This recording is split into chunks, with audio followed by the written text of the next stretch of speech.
पहला प्रश्न। भगवान, आप कहते हैं धर्म जीने की कला है। यह कला क्या है? पूर्णानंद,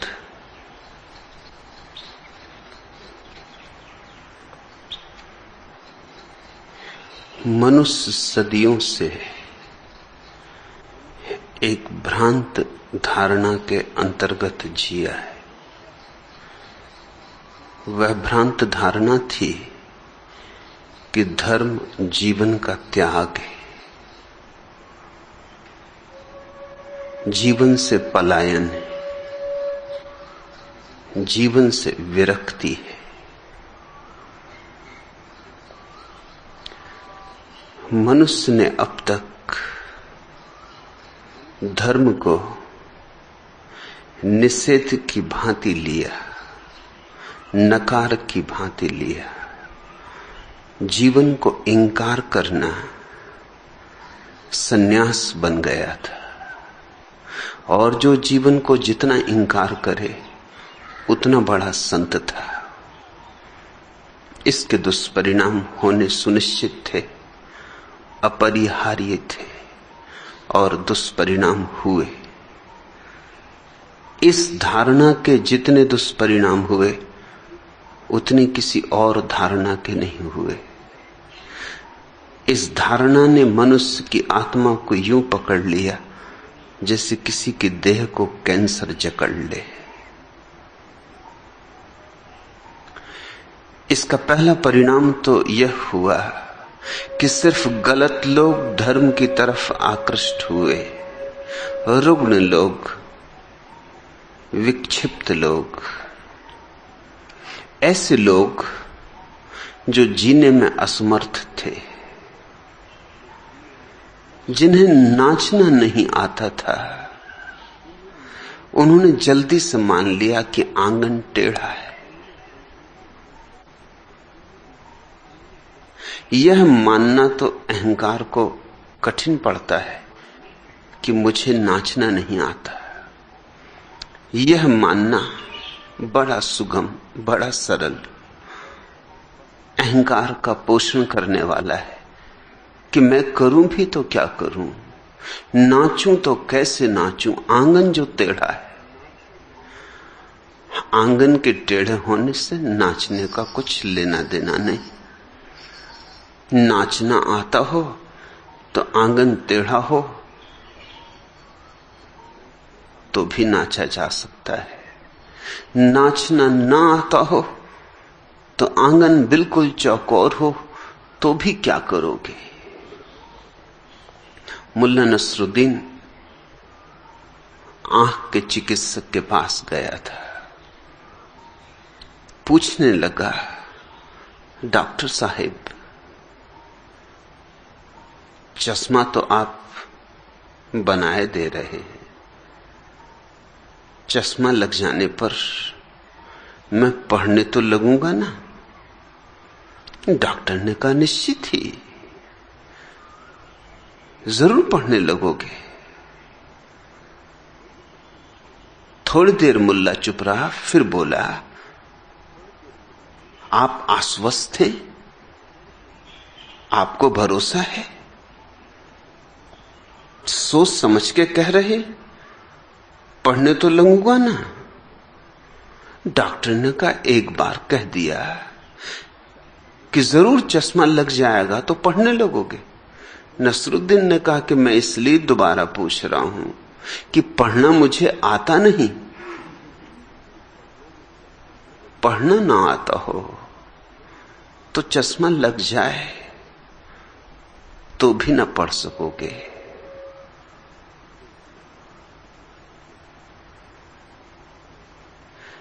चश्मे से पढ़ने का क्या लेना देना? पढ़ना आता हो तो चश्मा लग जाए तो स्वभावतः ठीक से पढ़ सकोगे, मगर पढ़ना आता हो तो बिना चश्मे के भी कुछ कुछ तो पढ़ा ही जा सकता है। जो लोग धर्म में उत्सुक हुए इस नकारवादी धारणा के कारण, मुझे आज्ञा दो तो मैं कहना चाहूं इस नास्तिक धारणा के कारण, क्योंकि जीवन का निषेध नास्तिकता है। जीवन अर्थात परमात्मा। जीवन को तो किया इंकार और एक काल्पनिक परमात्मा को किया स्वीकार। खूब बेईमानी हुई, आदमी के साथ खूब खिलवाड़ हुआ। आकाश में दूर बैठे किसी परमात्मा के प्रति तो आस्था और चारों तरफ छाए हुए जीवन के प्रति अनास्था। यह कैसा शीर्षासन था, लेकिन सदियों से धर्म शीर्षासन करता रहा है। अब सिर के बल खड़े होने में जिनको रस हो वे ही उत्सुक होंगे ऐसे धर्म में। स्वभावतः गलत लोग उत्सुक हुए।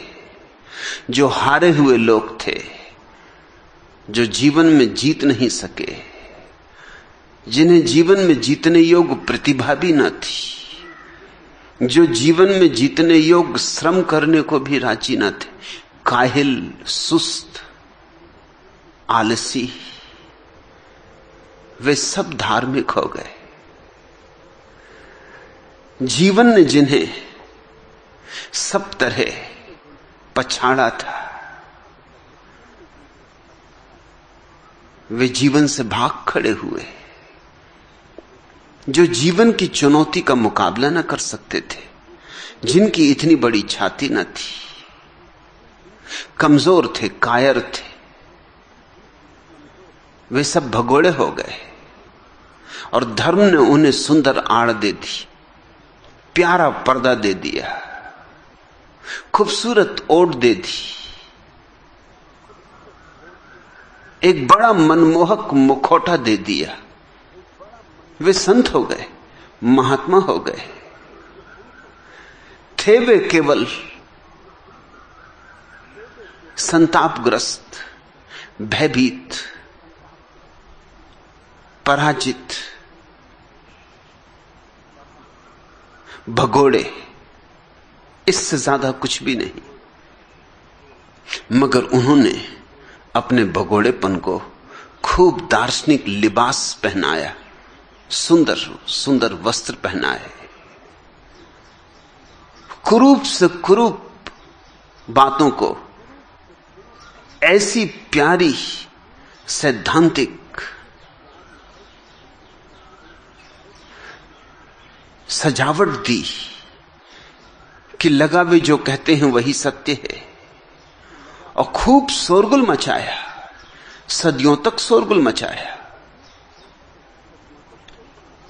इसका परिणाम यह हुआ कि स्वस्थ लोग धर्म से रुचि खो दिए। स्वस्थ लोग सोचने लगे धर्म हमारे लिए नहीं। प्रतिभाशाली लोग, बुद्धिमान लोग धर्म से दूर हट गए। गलत लोग जिस जगह इकट्ठे हो जाएं, वहां से ठीक लोग अपने आप हट जाते। अर्थशास्त्र का एक नियम है कि गलत सिक्के सही सिक्कों को चलन के बाहर कर देते। तुम्हारी जेब में अगर 2 नोट हों, एक असली नोट 10 रुपए का और एक नकली नोट 10 रुपए का, तो तुम पहले नकली नोट को चलाओगे स्वभावतः, क्योंकि इससे जितने जल्दी झंझट निकले छूटे उतना अच्छा। असली तो कभी चल जाए, नकली कभी चले ना चले, भगवान पकड़ जाओ। आप कहते तो किसी भी बहाने नकली को निकाल देना चाहो। जीने की कला, नकली रुपया निकालना हो तो तुम मोल तोल भी नहीं करोगे। 2-4 पैसे कम या ज्यादा क्या फर्क पड़ता है, रुपया ही नकली। जल्दी से भागोगे नोट देके, मनुष्य सदियों जितने जल्दी होगा रफू चक्कर हो जाओ। भ्रांत धारणा के अंतर्गत